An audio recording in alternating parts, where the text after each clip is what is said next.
સાહેબ કે મારી દાગીના વહુના વેચવાનું કારણ એ મારા વહુના દાગીના હતા ને વહુ મારા બિચારા કેનેડાથી હવે 3 મહિનામાં આવવાના હતા. બરોબર, હવે આવે તો હવે દાગીના માગે તો ક્યાંથી લાવું દાગીના? એના દાગીના મેં 4 વર્ષથી વેચી નાખ્યા હતા. મને નફરત, મને એ થઈ ગયું કે હવે હું કોને એને હામી મળીશ કેવી રીતે? મારી વાઈફને ખબર નહીં, મારા છોકરાને ખબર નહીં, કોઈને ખબર નહીં ઘરમાં મારા સિવાય. એ દુઃખ એટલે મને એટલું દુઃખ થાય કે હું મરી કેમ નહીં જતો.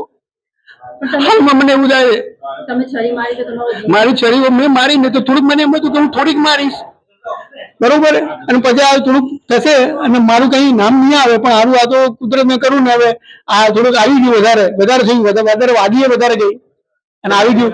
શું પ્લાન બનાવ્યો તો આપે?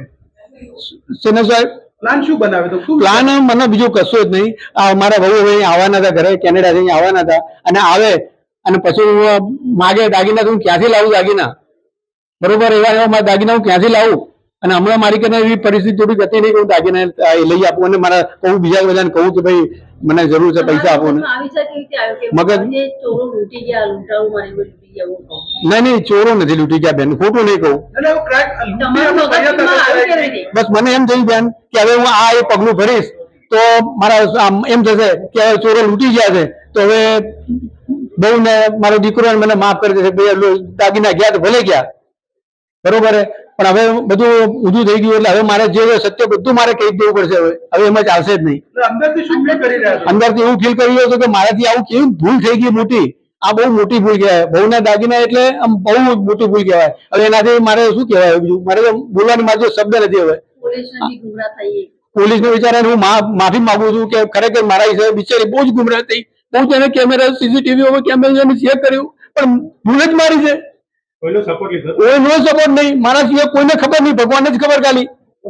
સીસીટીવી એનાલિસિસમાં પોલીસને એક એંગલના સીસીટીવી લેટ નાઇટ મળી આવેલા હતા, જેમાં આ વ્યક્તિ પોતે જ એક જગ્યાએ બેસીને આંખમાં મરચું નાખી અને છરો મારતો હોય તેવું મળી આવતા અમે આના નિષ્કર્ષ ઉપર પહોંચ્યા હતા અને ત્યારબાદની એમના ડિટેલ ઇન્ટ્રોગેશનમાં તેઓએ પોતે પણ આ વસ્તુ કબૂલેલી છે.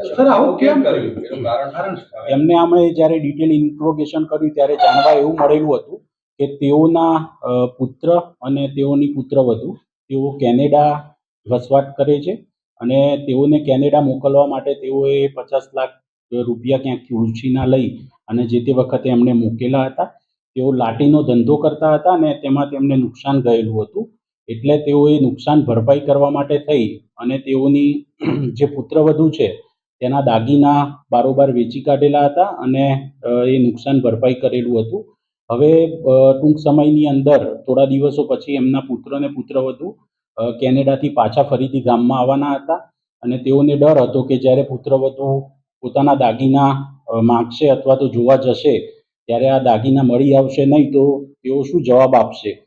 તો આ બાબતને ધ્યાનમાં રાખી અને તેઓ એક લૂંટનું તરકટ રચ્યું હોવાનું અત્યારે તપાસ વ્યક્તિ છે જેને પોલીસને ગેરમાર્ગે દોરી છે, આખું લૂંટનું બનાવ ઉપજાવી કાઢ્યો છે, હવે એની સામે શું કાર્યવાહી? બિલકુલ, જે ખોટો ગુનો દાખલ થયો છે, કોઈ પણ ઇન્વેસ્ટિગેશન જ્યારે પોલીસ કરતી હોય ત્યારે એક એફઆઈઆરના આધારે આપણે ઇન્વેસ્ટિગેશન શરૂ કરતા હોઈએ છીએ, પણ એફઆઈઆરમાં ક્યારેય પણ આપેલા તથ્ય છે એ ચાર્જશીટમાં એ જ તથ્ય હોય એવું જરૂરી નથી.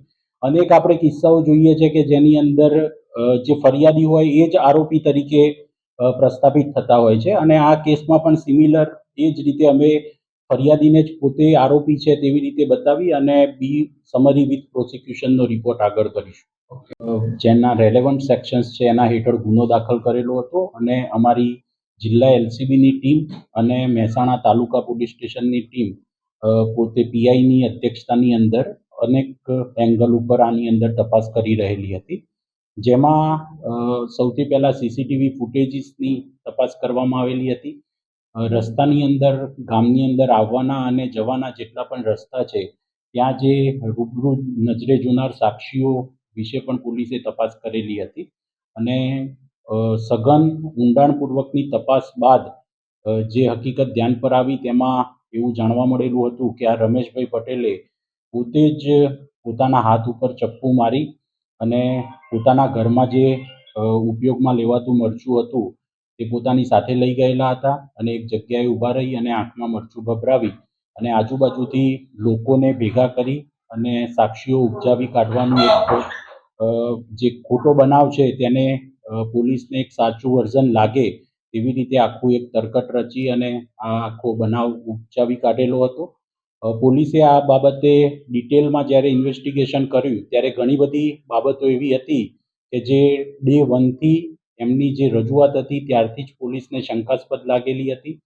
સૌથી પહેલાં જે ચાકુ જે મારવાની એમણે વાત કરેલી છે એ ચપ્પુ જે એંગલથી અને જે રીતે વાગેલું છે તે જોતાં જ પોલીસને લાગતું હતું કે આવું કોઈ જાણીતા જે વર્ષોથી આવી લૂંટ કરવાની ટેવવાળા વ્યક્તિ હોય તેઓ દ્વારા મારવામાં આવેલું નથી. બીજું જે આમાં ચપ્પુ યુઝ થયેલું છે એ પણ ઘરમાં શાકભાજીને કાપવા માટેનું ચપ્પુ હોય છે. જે પ્રોફેશનલ જે લૂંટ કરનારા છે એ લોકો આવું ચપ્પુ યુઝ કરતા નથી હોતા. બીજું જે મરચાની ભૂકી યુઝ કરી તે ભૂકી સેમ એ જ પ્રકારની અને એ જ કંપનીની ભૂકી પોલીસને તેઓના ઘરેથી મળી આવેલી હતી, એટલે એ બાબતે પણ તેમની પૂછપરછ પોલીસે હાથ ધરેલી હતી.